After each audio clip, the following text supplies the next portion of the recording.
أعوذ بالله من الشيطان الرجيم بسم الله الرحمن الرحيم فيومئذ لا يسأل عن ذنبه إنس ولا جان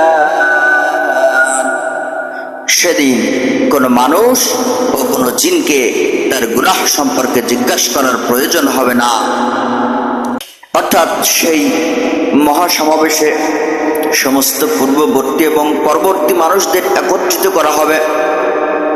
অপরাধীদের চেনার জন্য সেখানে জনে জনে কথা জিজ্ঞেস করার দরকার হবে না যে তারা কে কে অপরাধী, কথা জিজ্ঞেস করার প্রয়োজন পড়বে না। অপরাধীদের শুষ্ক ম্লান মুখ, ভীতি ভরা দুটি চোখ, অস্থির অপ্রস্তুত ভাবভঙ্গি এবং কর্মসিদ্ধ হওয়াই তাদের অপরাধী হওয়ার গোপন রহস্য উদ্ঘাটিত করে দেওয়ার জন্য যথেষ্ট হবে।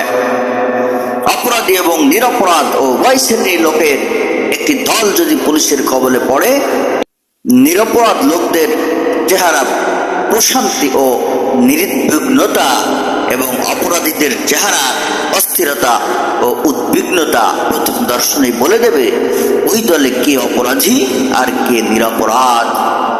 দুনিয়াতে এই নিয়ম কোনো কোনো সময় ভ্রান্ত প্রমাণিত হয়, কারণ দুনিয়ার পুলিশের ন্যায় নিষ্ঠতার ব্যাপারে মানুষ আস্থা রাখতে পারে না তাদের হাতে, বরং অপরাধীদের চেয়ে নিরপরাধীরাই বারবার বেশি করে হয়রানির শিকার হয়।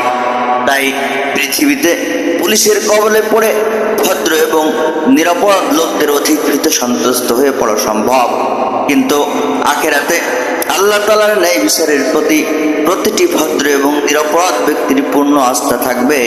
উদ্বেগ থাকবে কেবল তাদেরই যাদের নিজের বিবেকই তাদের অপরাধী সম্পর্কে অবহিত করবে। হাসরের ময়দানে উপস্থিত হওয়া মাত্র তারা এ ব্যাপারে স্থির নিশ্চিত হয়ে যাবে যে এখন তাদের সেই দুর্ভাগ্য এসে গিয়েছে যাকে তারা অসম্ভব এবং সন্দেহজনক মনে করে দুনিয়াতে অপরাধ করে বেড়াতো।